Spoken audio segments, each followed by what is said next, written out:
प्रभु, तुम धन्य हो। तुम्हारी महिमा का कौन पार पा सकता है। हे परमात्मा, तुम्हारी लीला तो अपरंपार है। तुम्हारी कुदरत के खेल सबसे निराले हैं। अभी अभी जहां ये समुंदर लहरें मार रहा था, वहां ढूंढने से भी पानी का एक बूंद तक नहीं मिलता।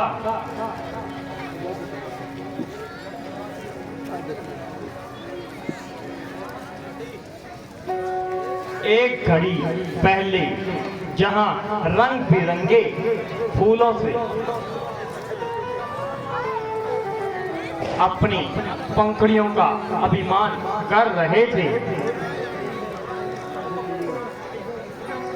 वहां एक साबुत पत्ता भी दिखाई नहीं देता। एक पल पहले जिनको अपने राज का अभिमान था, लाखों मनुष्य आंख के इशारे पर अपना खून बहाने को तैयार थे। जिनके चरण छूना पृथ्वी भी अपने अहोभाग्य समझती थी। सब प्रकार की शुद्ध सामग्री मौजूद थी। वो आज एक रोटी के टुकड़े को भी मोहताज है। दर बदर मारे मारे फिरते हैं और यहाँ कोई बात तक नहीं पूछता।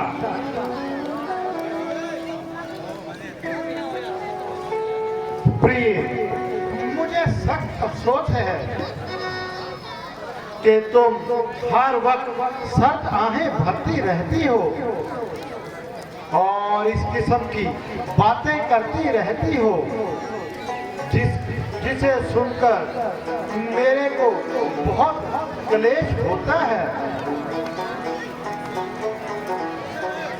मैं पहले ही दिन को देखकर, हालात को देखकर डरता था, इसीलिए आपको साथ आने के लिए बार बार मना करता था, क्योंकि मैं अच्छी तरह से जानता था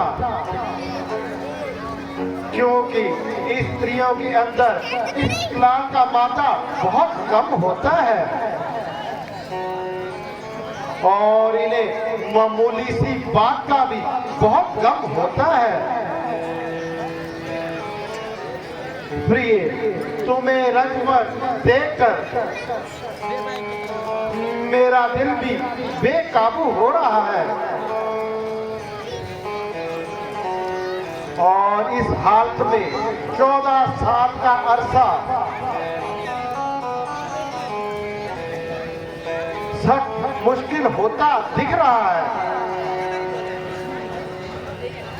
हाँ प्रिय जी, इसमें तुम्हारा भी क्या कसूर है, बल्कि कुदरत के स्वभाव से हर शख्स मजबूर है। बेहतर तो यही है कि तुम अब भी अयोध्या को वापस चली जाओ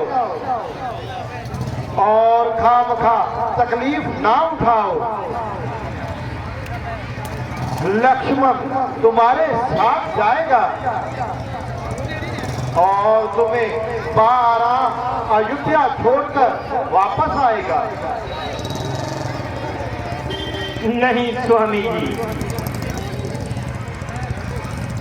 मुझे अपनी तकलीफ का मुतल्लक ख्याल नहीं और माता जी की वृद्ध अवस्था का ख्याल आ गया था और यूं ही बैठे बैठे तबीयत पर मलाल आ गया। स्वामी जी, जब आपके चरणों में मेरा निवास है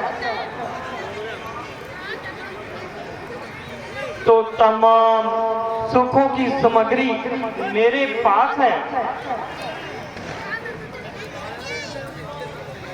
स्वामी जी, परमेश्वर के वास्ते आप ऐसा काम हरगिज ना कीजिए और इस दासी को अपने चरणों से जुदा ना कीजिए।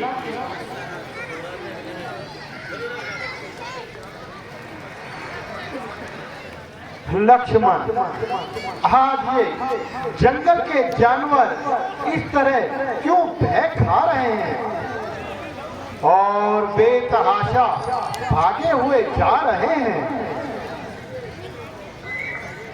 लक्ष्मण, पहले तो ये इतने भयभीत ना हुए थे और ऐसी तेजी से भागते हुए कभी प्रतीत ना हुए थे। लक्ष्मण, जरा देखना कि इन पर क्या मुसीबत है जो इन्होंने इतनी भगदड़ मचाई है। हाँ भैया, अभी देखता हूँ।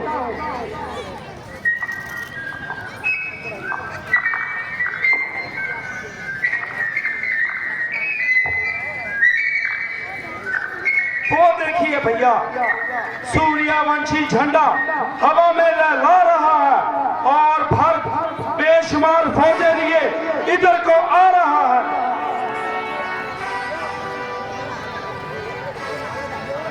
लक्ष्मण, अगर भक्त है तो तुम्हें किस बात का डर है? भाई साहब, मालूम होता है कि अभी तक उसकी तबीयत में शर है।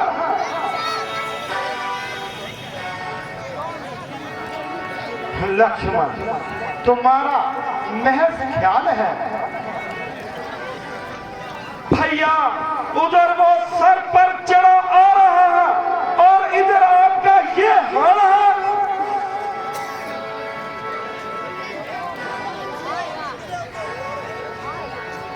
लक्ष्मण, भक्त से मुझे हरगिज ऐसी उम्मीद नहीं है।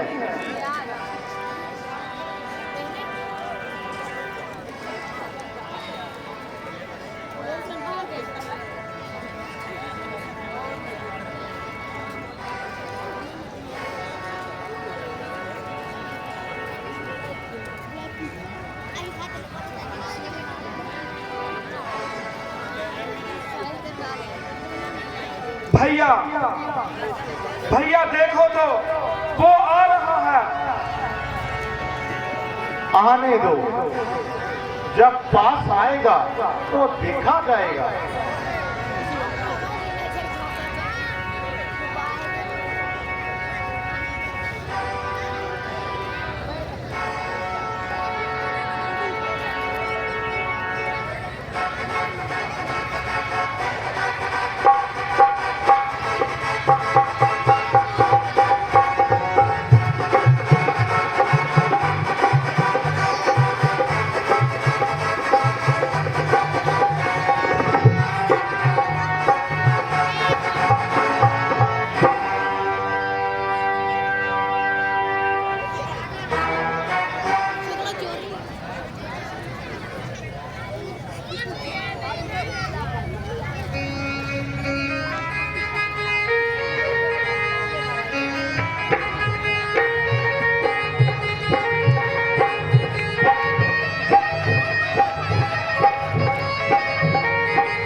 लक्ष्मण जरा देखना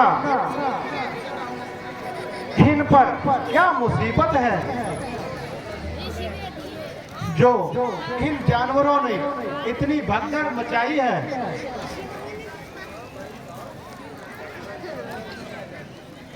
हाँ भैया, मैं जरा देखता हूँ।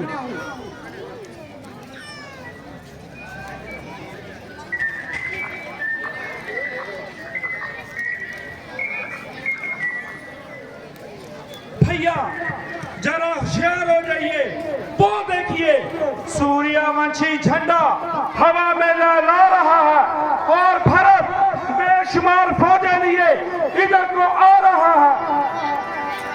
लक्ष्मण अगर भरत है तो किस बात का डर है? भाई साहब, मालूम होता है कि अभी तक उसकी तबीयत में शर है। लक्ष्मण ये तुम्हारा महज ख्याल है। भाई साहब, उधर वो सर पर चढ़ा आ रहा है और इधर आपका ये हाल है।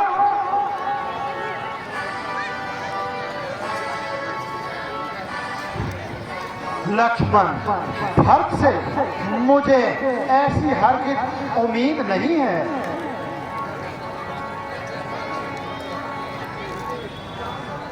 अजी महाराज, उसकी जान से कुछ भी वाइब नहीं है।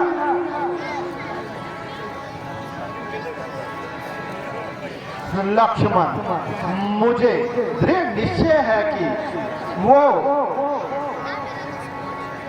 भरत का ऐसा गिरा हुआ इखलाक नहीं है। भैया आप कुछ भी कहें, मगर मुझको आपकी राय से कतई इत्तेफाक नहीं है। लक्ष्मण मेरे ख्याल में वो किसी बुरे इरादे से यहाँ नहीं आ रहा है। भैया तो इतनी फौज क्या छक मारने को साथ लाया है? लक्ष्मण खैर कुछ मोजाइका नहीं, आने दो। भैया जरा मेहरबानी करो और सरलता को जाने दो। लक्ष्मण मगर मरने से पहले बवेला तो अच्छा नहीं है। भैया आपकी अगर मगर जरूर कुछ ना कुछ गुल खिलाएगी और ना मालूम किन किन मुसीबतों का सामना कराएगी। भैया आप अपनी इस मंतक को लेकर एक दफा आराम कीजिए और उस परमेश्वर का नाम लीजिए। भैया आपकी इस नजायज नरमी ने इस हाल को तो पहचान दिया कि बिल्कुल निहत्थे और अपाहिज बनाकर एक गोशे में बिठा दिया। घर से बेघर बनाकर इन जंगलों की खाक शनवाई, मगर उस लालची को हमारी ये गुमनामी की जिंदगी एक आग न भाई। भैया अब वो हमारा पैसे ही सफाया करना चाहता है और उधर वो देखो अपनी ताकत के घमंड से सर पर चढ़ा आता है। अच्छा तो क्या डर है? आए और अपनी बहादुरी के जोर दिखाए। अगरचे हम भी सरो समान है, फिर भी क्षत्रिय वंश की नस्ल और रघुकुल की संतान है। भैया मैं तो इस हाथ में भी उस बुज़दिल के लिए ये मेरा एक बार ही काफी है। और उस अभिमानी का अभिमान तोड़ने के लिए ये मेरी कमान ही काफी है। लक्ष्मण, जरा सब्र करो और किसी तरह अपनी तबीयत पर जबर करो। हाँ, भरत को जरा नजदीक तो आने दो और उसको अपनी दिली मंशा तो बतलाने दो। शस्त्र कहीं भागे नहीं जाते, संभाल लेना और अच्छे तरह से अपने दिल के अरमान निकाल लेना, क्योंकि जल्दी करना अच्छा नहीं है। बस भाई साहब, बस बहुत सब्र किया और बहुत ही अपनी तबीयत पर जबर किया,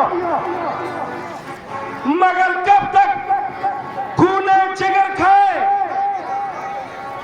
भैया जरा आप ही इंसाफ से बताए कि सब्र इसी का नाम है तो एक क्षत्रिय पुत्र के लिए डूब मरने का मुकाम है।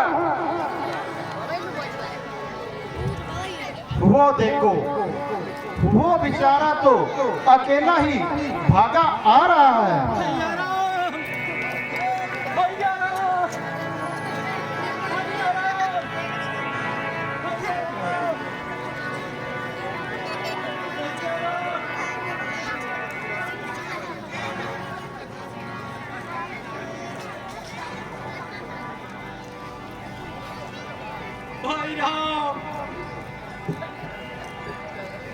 प्यारे हमारे आंखों के तारे, रोते हो क्यों यार यार, गर्दन उठाओ मुख तो दिखाओ, सदके मैं हूँ बार बार, बिलिक बिलिक क्यों रो रहे कहूँ तो भाई जान, देख तुझे इस हाल में मेरे हो रहे खुश्क परान।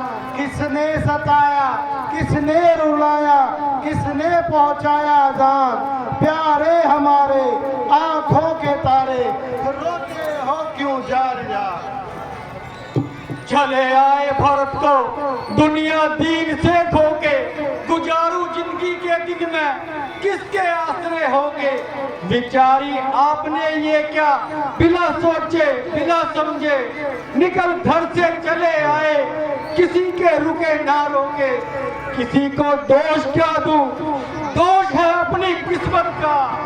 मेरी माता ने ही मुझसे किए छल कपट और धोखे। अरे भारत, कहो चित्त तो प्रसन्न है। भैया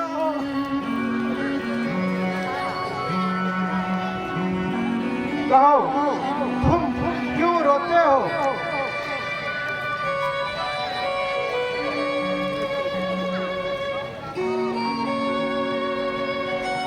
तुम रोते क्यों हो, आखिर कोई वजह तो बताओ। कहो कुछ हाल तो सुनाओ। कुछ तो पना मेरी दाई भुजा, बताओ बताओ तो सही तुम्हें क्या रंज है। हाँ बताओ तो सही, जो तुम इतने परेशान हो रहे हो बिलक बिलक कर रो रहे हो। भरत, तुमने तो बच्चों को भी मात पा दिया। मेरे प्यारे अजीज, मैं तुम्हारी ये हालत किन आंखों से देखूं। भाई तुम्हें मेरी कसम, तुम मुझे ज्यादा परेशान मत करो और जल्दी मुझे अपनी रंजीदगी बताओ। हाँ मैं तुम्हें यकीन दिलाता हूँ, मुझे ना तुम्हारी निस्बत कोई शिकायत है और ना माता का कई का कोई अफसोस।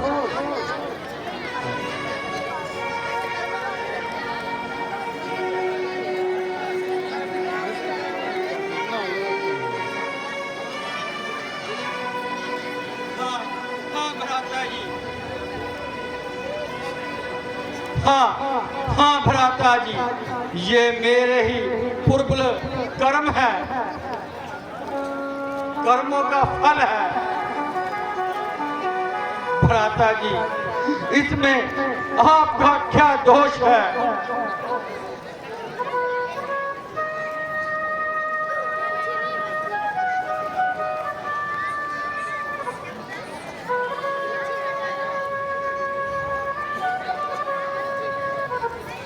हाँ भ्राता जी, ये सब मेरा ही कसूर है।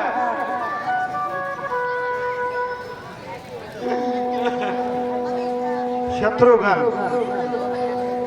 तुम अपनी भाभी के साथ बैठकर आराम कीजिए और मैं माताओं के दर्शन के लिए जाता हूँ और उन्हें आदर से यहाँ लाता हूँ। जैसी आपकी आज्ञा भाई साहब।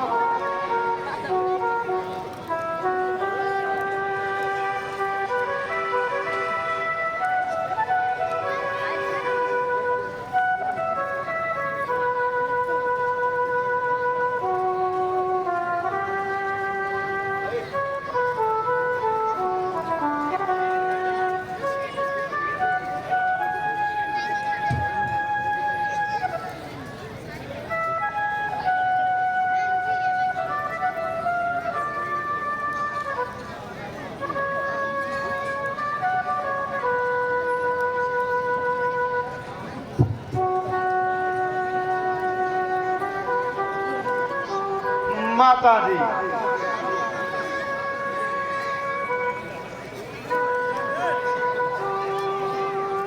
माता जी, आपकी इस दूर दराज सफर की वजह से मैं आपसे माफी चाहता हूँ माता जी। और खामखा आपने तकलीफ उठाई। मेरी माता, आप बोलती क्यों नहीं? कहिए, तबीयत तो अच्छी है।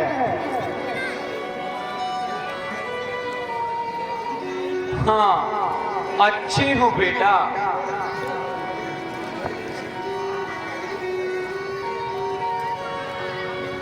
माता जी, आप अपने दिल में हर किसी किस्म का ख्याल मत करें और खामखा अपनी तबीयत पर किसी कदर मलाल ना करें। ये किस्मत का चक्कर जरूर सामने आना था और आपका यूं ही एक बहाना था। ओहो, कैसी गरीब है, बेचारी के मुंह में जबान भी नहीं।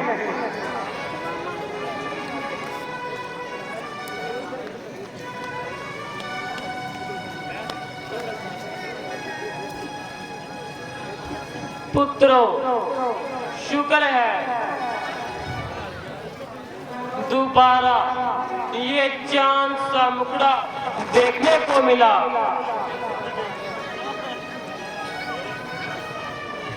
मगर अफसोस,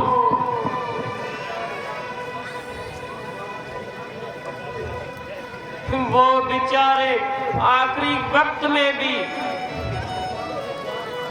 तुम्हारा दीदार ना कर सके। है माता जी, आप ये क्या फरमा रही हैं? हाँ बेटा, अब तुम्हारे सिर पर पिता का साया नहीं रहा। हाय हाय पिताजी, ये कैसा शोक हुआ?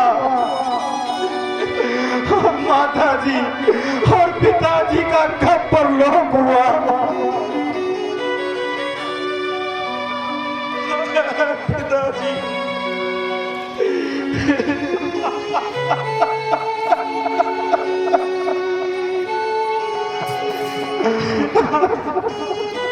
पिताजी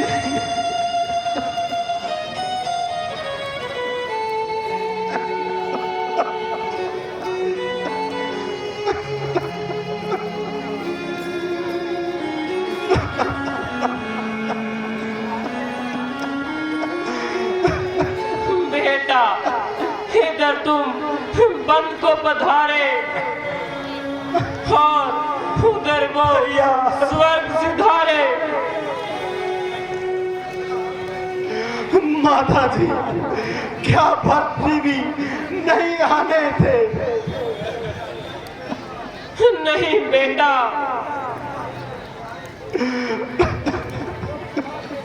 वो भी बाद में बुलाए थे। ओ बरकत रफ्तार, तुम पर परमेश्वर की मार। हाय हाय अफसोस, अब पिताजी का साया भी सर से जाता रहा।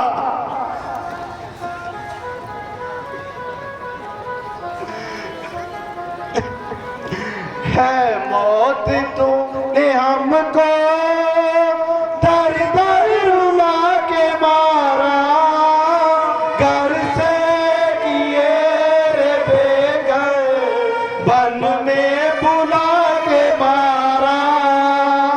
है मौत तूने हमको दर दर रुला के मारा, घर से किए वन में बुला के मारा।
के मारा, उनको सुला के मारा, घर से किए रे बेघर, बनने बुला के मारा।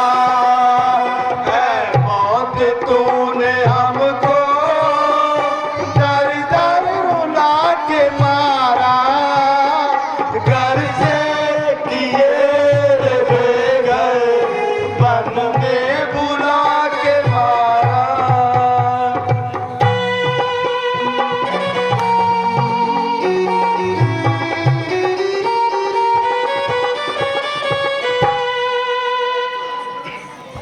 हाय हाय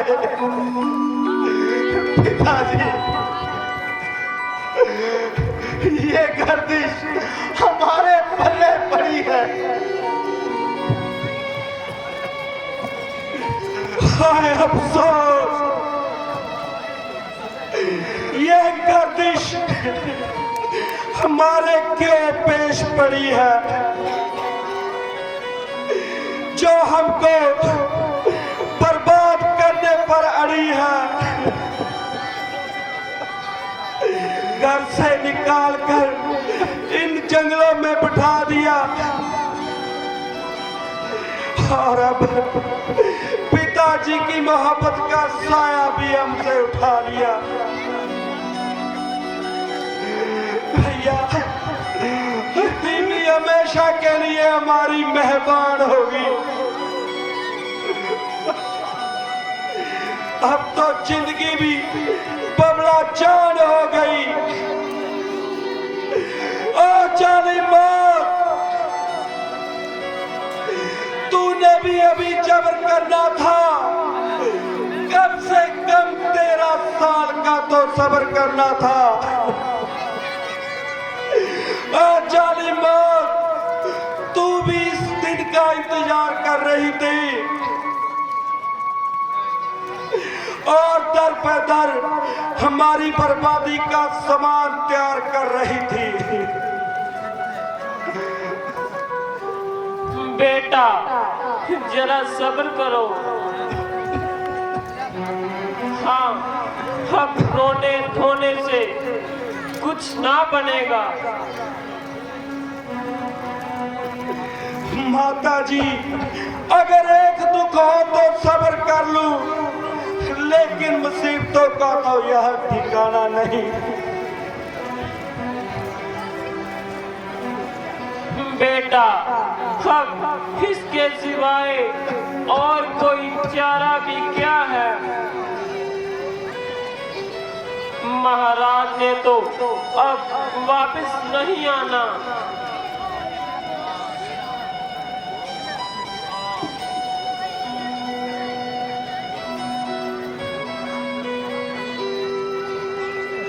बेटा, जो बात एक ना एक दिन जरूर होनी है, उसका अफसोस करना फजूल है। और ये एक माना हुआ असूल है, जो बना है जरूर टूटेगा, और जो गड़ा है वो जरूर फूटेगा। जो पैदा हुआ है उसने एक दिन जरूर मरना है। और बेटा, इसीलिए इस फजूल चिंता को छोड़कर उस परमेश्वर का ध्यान कीजिए। हाँ बेटा भरत, आप अपनी दिली मंशा को बयान कीजिए। भ्राता जी, भ्राता जी, जो कुछ आज करनी थी वो कर चुका। आप मुझे ज्यादा क्यों रुलाते हो? मैं तो पहले ही मर चुका हूँ। उधर से वैसे ही सुखों का खात्मा हो गया। इधर आपका ऐसा कठोर आत्मा हो गया। पिताजी के बाद अगर यूं ही पालन पोषण करना था और यूं ही हम धरती का दम भरना था, अगरचे भरत आपके सामने बात करते हुए भी शर्माता था और सामने आंख न उठाता था, मगर इन आए दिन की मुसीबतों ने मारकर चकनाचूर कर दिया और मुझको ऐसी गुफ्तगू करने पर मजबूर कर दिया। भ्राता जी, मैं इस गुस्ताखी के लिए आपसे मुआफी का खासगार हूँ और इस मेहमान दर्जी पर खुद शर्मसार हूँ।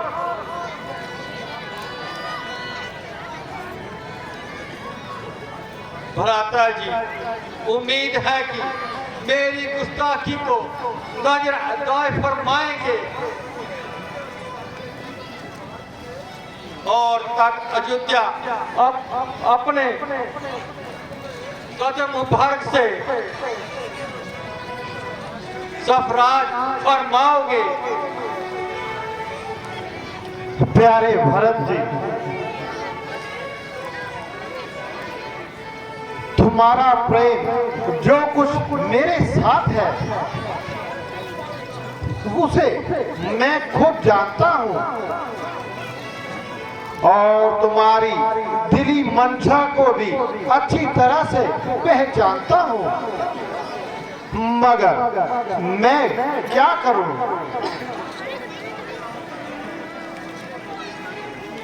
शास्त्रों की और धर्म की पाबंदियों से मजबूर हूँ, इसीलिए 14 साल के लिए तुम्हारी नजरों से दूर हूँ।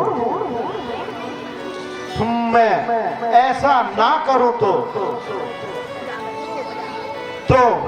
पिताजी की आत्मा को वहां स्वर्ग में भी कष्ट होगा और उनका सब पुण्य प्रताप सब कुछ नष्ट होगा। भ्राता जी, बहुत अच्छा। अगर आपका यही धर्म है तो भक्त के लिए भी सबसे बड़ा सत्कर्म है कि आपके चरणों में ही निवास करो और खुद भी 14 साल वनवास करो।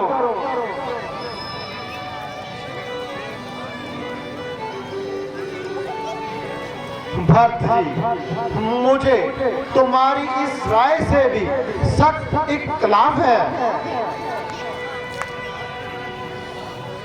क्योंकि तुम्हारा ये प्यार पिताजी के हुक्म के बरखिलाफ है।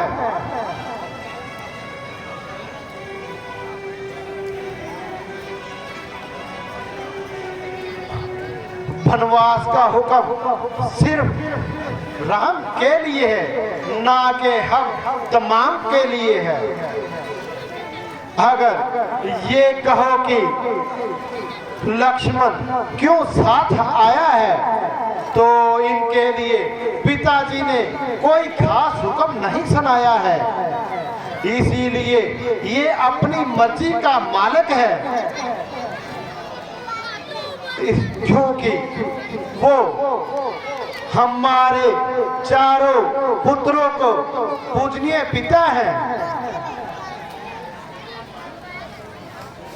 क्योंकि पिताजी के हुक्म में मैं और आप हैं। इसीलिए भरत जी, उनकी आज्ञा के अनुसार चलना ही हमारे लिए अकलमंदी है। हाँ, यही धर्म की पाबंदी है। हाँ, और राजपाट का काम कैसे चलेगा? हाँ भरत जी, अगर तुम भी यहीं डेरे डाल लोगे तो इन बूढ़ी माताओं को कौन संभालेगा? तो वहां अयोध्या में राजपाट का काम कैसे चलेगा? हाँ, ये बाप दादा का राज यूं ही मिट्टी में मिल जाएगा। प्यारे भरत, ये उस ईश्वर की कृपा से हमारा खानदान बिल्कुल बेदाग रहा है और कुल दुनिया में एक रोशनी चिराग रहा है। हमारे ऊपर सख्त से सख्त मुसीबतों से भी हमारे बुजुर्गों ने अपने प्राण को नहीं छोड़ा और हम अपने बुजुर्गों पर इस कदर फक्र करें थोड़ा है, मगर महाराज दिलीप, महाराज दधीची, महाराज रघु इस खानदान के चमकते हुए सितारे हैं और महाराज हरिश्चंद्र, और उन्होंने अपनी प्रतिज्ञा के लिए उन्होंने क्या क्या कष्ट नहीं सहारे थे। हाँ भरत जी, हमें भी लाजमी है हम अपने बुजुर्गों की जश्न और कीर्ति को इसी तरह बढ़ाएं और उनकी इज्जत और रुतबे को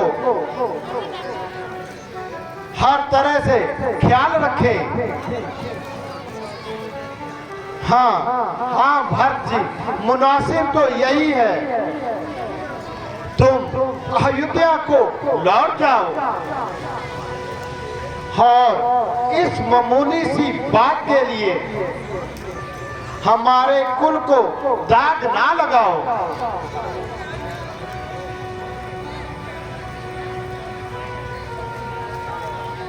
भ्राता जी, बहुत अच्छा। माता कौशल्या जी जो हुक्म दे वो मुझे मंजूर है और वही इंसाफ है। हाँ भरत, मुझे कब इनकार है? माता जी, आप हमारा इंसाफ कर दें और इस मामले को स्वाह कर दें। मेरे प्यारे बच्चों, मेरी इस अपनी खुशी इस बात में है कि तुम दोनों अपने अपने धर्म का पालन करो। माता जी, ये फैसला बड़ा माकूल है। माता जी, आपका हुक्म मुझे कबूल है। आपकी ज्यादा हक करनी फजूल है। भरत भाई, ये तुम्हारी भूल है, बल्कि माता जी का फैसला मेरे अनुकूल है, क्योंकि पिताजी की आज्ञा का पालन करना उनका पहला असूल है।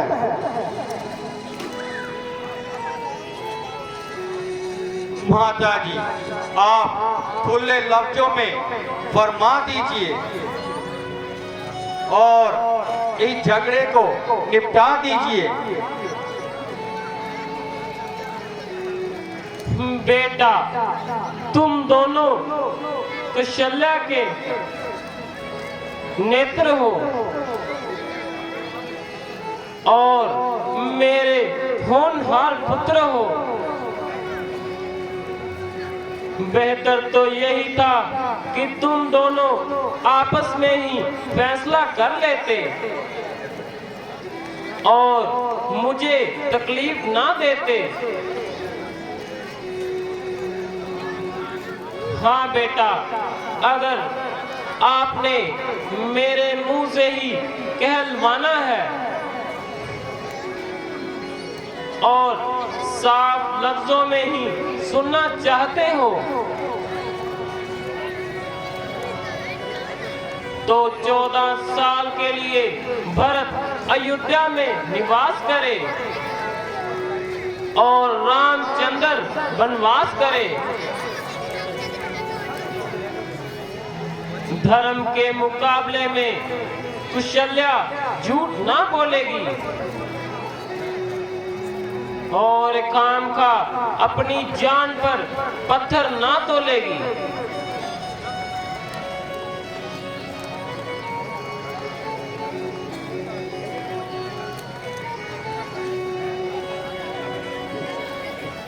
भरत जी, अब इस झगड़े को दूर करो और माता कौशल्या का हुक्म मंजूर करो। हाय हाय, क्या करूं, क्या करूं? भरत को हर तरह से मजबूर किया जा रहा है और जबरदस्ती आपके चरणों से दूर किया जा रहा है। भ्राता जी, बहुत अच्छा, आप इतनी कृपा कीजिए, अपनी कड़ाओं मुझको दे दीजिए। इनको अपने हमराह ले जाऊंगा और इन्हीं से तख्त अयोध्या को सजाऊंगा। भ्राता जी, इस बात का ख्याल रहे, 14 साल से एक दिन भी ज्यादा लगाओगे तो भक्त को हर की चिंता ना पाओगे।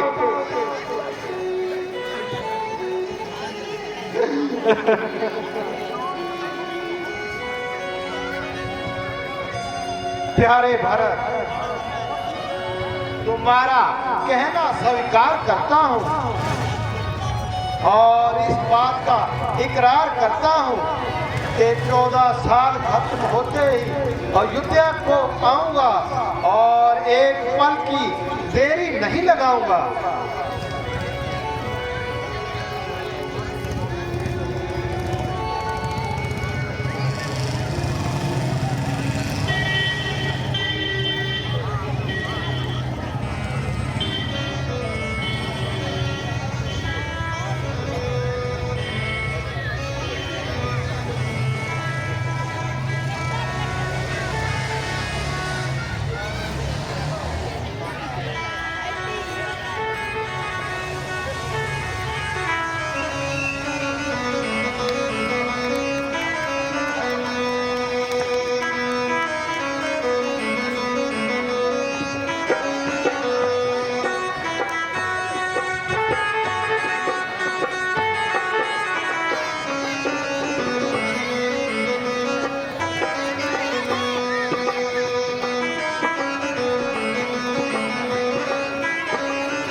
हले हले हले हले हले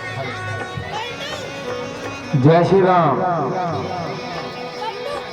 40 रुपए भगत सिंह राजपूत वीर 50 रुपए साजन राजपूत काउंटर बार वाले 20 रुपए नवदीप राय पोतरे मास्टर पूरन चंद जी साडे सीनियर क्लब पात्र राम भगवान के चरणों में अरदास कराते हैं महाराज चढ़दी कला बख्शन खजाने भरपूर करन 10 रुपए शिवम काठपाल 10 रुपए बिंदर हाथीवाला 100 रुपए Ashok catering hi fi catering ब्याह शादियां लई प्रोग्राम बुक कराने लई संपर्क करो अशोक कैटरिंग 10 रुपए विनोद कुमार राठौड़ 101 रुपए विनोद कुमार राठौड़ यूपी वाले आगरा वाले 10 रुपए गोरा नागपाल 20 रुपए सोनू काठपाल 10 रुपए विशु हांडा 20 रुपए जूवी शिलिया वाले 50 रुपए तिलक राज ढोट 20 रुपए गोपादान 20 रुपए तारू बरगरा वाले 10 रुपए जगदीश गनेरिया वाले 10 रुपए जगदीश फुलिया वाले 20 रुपए बंटी गरिया वाले राम भगवान के चरण में अरदास कराते हैं महाराज चढ़दिया कला बख्शन खजाने भरपूर करन 20 रुपए राजू ढोट 20 रुपए मामा मोमस वाले 20 रुपए सोनू गोलगप्पे वाले 20 रुपए अमरजीत फास्ट फूड 10 रुपए पम्मा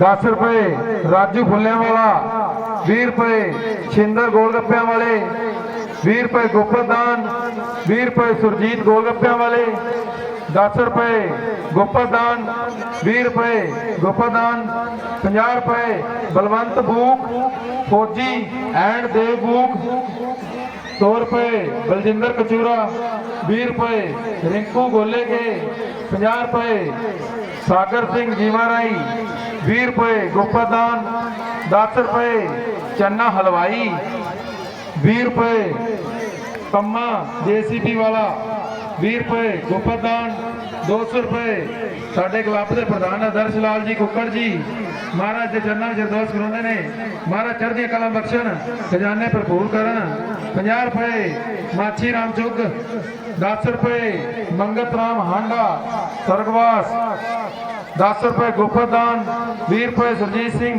सन ऑफ करनैल सिंह 20 रुपए गोपादान 50 रुपए मणि सोडी HDFC बैंक 50 रुपए संदीप मरोग HDFC बैंक 50 रुपए लविश मुत्ती जी 30 रुपए जगदीश सिंह स्वर्गवास उन्होंने दे परिवार वालों भगवान के चरणों में अरदास कराते हैं महाराज चढ़दिया कला बख्शन खजाने भरपूर करन 20 रुपए बब्बू हाथी वाला 10 रुपए कुंदन बरगरा वाला 100 रुपए अशोक कैंटरिंग मंडी पंजे के उताड़ 10 रुपए रूहानी कुक्कड़ 50 रुपए निशांत सचदेवा 10 रुपए राजू मोमस वाले 10 रुपए मर्दाना झूले वाला 50 रुपए स्वर्गवास किशोर सिंह 50 रुपए गोपादान 100 रुपया मालक दिता ढोट साहब राम भगवान के चरणों में अरदास कराते हैं महाराज चढ़दिया कला बख्शन खजाने भरपूर करन ते 2100 रुपए साडे पिंड दे रुस्तम मजादिया जी श्री राम भगवान के चरणों में अरदास कराते हैं महाराज चढ़दिया कला बख्शन ते खजाने भरपूर करन रुस्तम मजादिया 2100 रुपए जय श्री राम।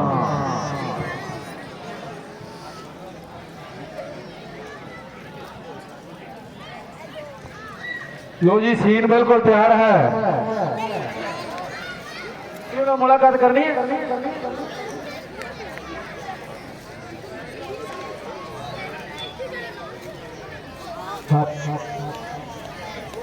सीन जटाली जी ना मुलाकात ਤੁਹਾਡੇ ਸਾਹਮਣੇ पेश होएगा थोड़े ही टाइम बाद सारे ही संगत ਨੂੰ ਬੇਨਤੀ है कि बैठने की कृपालता करन जय श्री राम। उस उपरंत स्किट तैयार है साडे क्लब पात्रा वालों बहुत ही सोहनी स्किट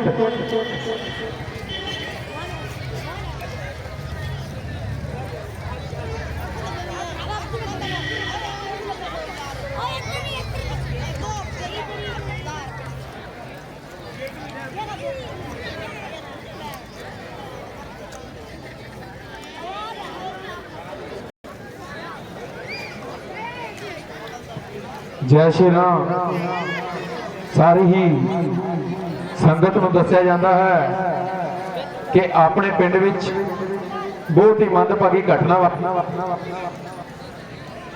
ਜੋ ਕੱਲ ਦੀ ਨਾਈਟ ਰੱਦ ਕੀਤੀ ਜਾਏਗੀ। ਸਾਰੀ ਸੰਗਤ ਦੇ ਹੱਥ ਜੋੜ ਕੇ ਬੇਨਤੀ ਹੈ ਕਿ ਕੱਲ ਦੀ ਰਾਮਲੀਲਾ ਕੈਂਸਲ ਹੈ, ਸੋ ਕੱਲ ਆਉਣ ਦੀ ਖੇਚਲ ਨਾ ਕਰਨਾ। ਜੈ ਸ਼੍ਰੀ ਰਾਮ। ਸੀਨ ਬਿਲਕੁਲ ਤਿਆਰ ਹੈ ਤੁਹਾਡੇ ਸਾਹਮਣੇ। ਜੈ ਸ਼੍ਰੀ ਰਾਮ।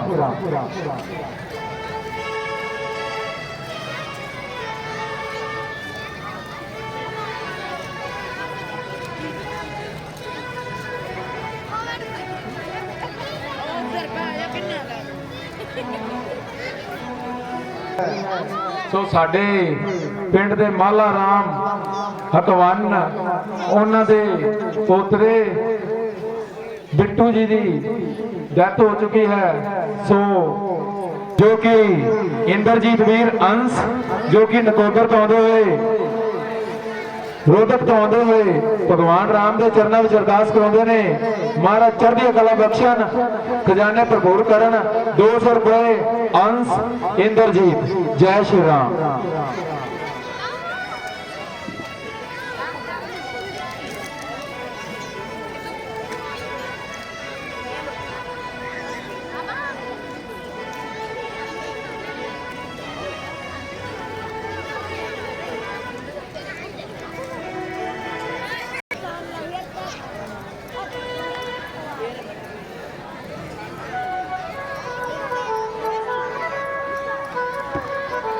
हाले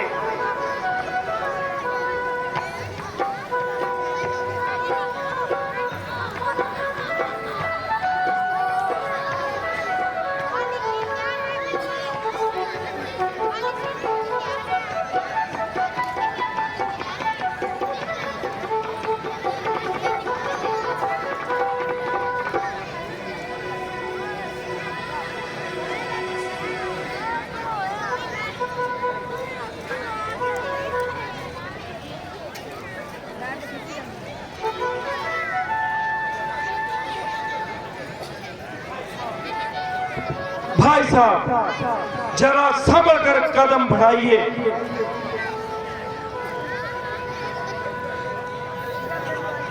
जरा यहीं ठहर जाइए। हाँ बताइए लक्ष्मण, क्यों, क्या है, कुछ वजह तो बतलाइए। वो देखिए भाई साहब, शायद किसी राक्षस की मौत आई है जो उसने हम पर घात लगाई है। भैया देखो तो, धोखा देने के लिए भेष भी परिंदे का पहना है। वो देखो भैया, वो इधर को देख रहा है। जरा देखना, अभी इसकी मिट्टी ठिकाने लगाता हूं और इसको इसकी इस चालाकी का अभी मजा चखाता हूं।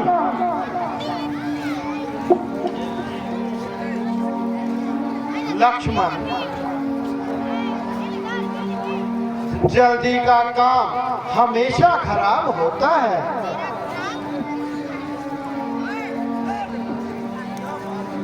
क्या मालूम कि ये कोई राक्षस का पूर है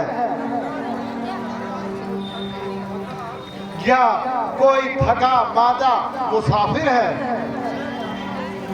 मैं जाता हूँ और इसका पता लगाता हूँ।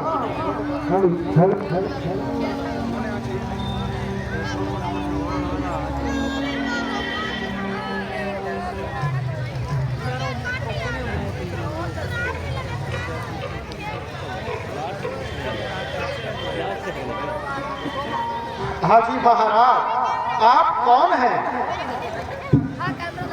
आपका यहाँ ठहरने का क्या परिणाम है? मेरा नाम जटायु है। क्या रामचंद्र आपका ही नाम है? हाँ हाँ, मेरा ही नाम राम है, मगर आपको कैसे पता चला?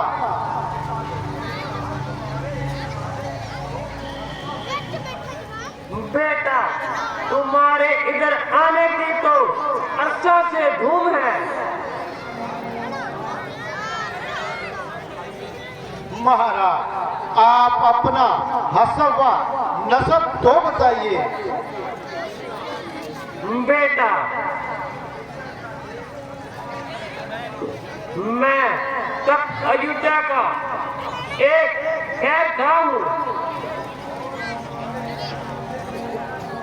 और तुम्हारे पधारने की खबर सुनकर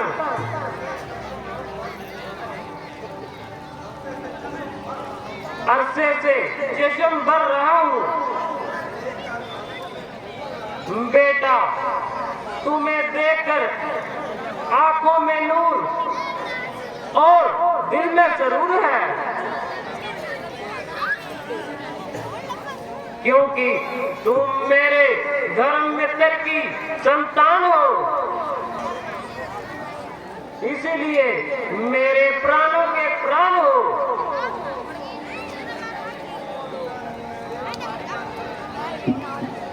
महाराज, पिताजी से आपका ये संबंध कब से है?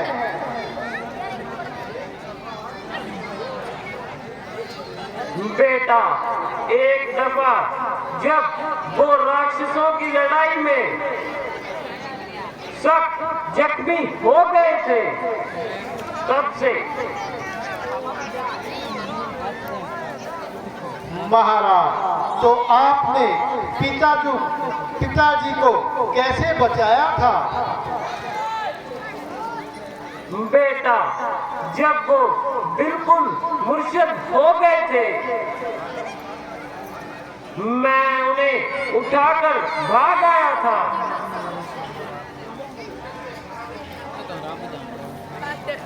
महाराज, मुझसे बड़ा उत्पात हो गया था और राक्षस के धोखे में आपका काम हो गया था। लक्ष्मण जी ने तो आपकी तरफ कदम बढ़ा दिया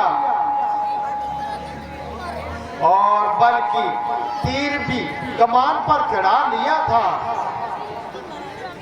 मगर उस परमेश्वर ने इस महापाप से बचाने के लिए बुद्धि दी और ये अगर मैं हत्या कर बैठता तो मेरा भला कहाँ ठिकाना था? उस परमात्मा का शुक्र है कि सब के सब सलामत रहे, क्योंकि वहाँ पिताजी तो स्वर्ग के मेहमान हैं और अब हमारे लिए आप ही पिता समान हैं। हाय अफसोस, मेरे मित्र का कब स्वर्गवास हुआ। महाराज, जब से हमें वनवास हुआ। बेटा, बेशक इस अवस्था में तुम्हारी जुदाई का सदमा उनके लिए सख्त मुहाल था। भगवान, इस बात का भला किसको ख्याल था? कहर बेटा, अब धीरज करो। मेरे योग्य अगर कोई काम है तो बतला बुला दीजिए। महाराज, मेहरबानी करके हमें पंचवटी का रास्ता बता दीजिए।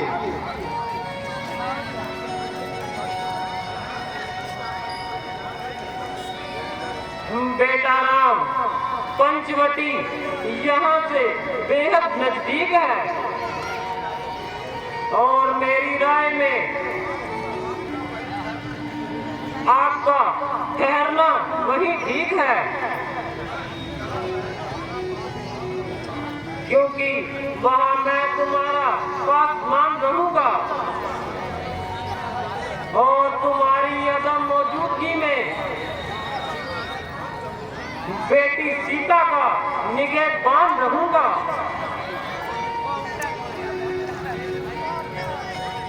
शुक्रिया महाराज, शुक्रिया, आपका बहुत बहुत धन्यवाद।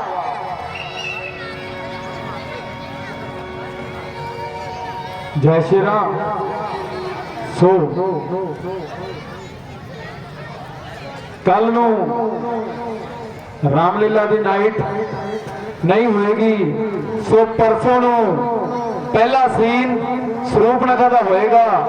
सारी संगत दे चरणों में बेनती है कि अपने आस-पास ਝਾਣੀਆਂ जितों तक भी दस सकते हो सब नू दसना ते नाल लैके आना है। परसों पहला सीन ਸਰੂਪਨਖਾ ਦਾ। जय श्री राम। ठीक 8:30 बजे पहला सीन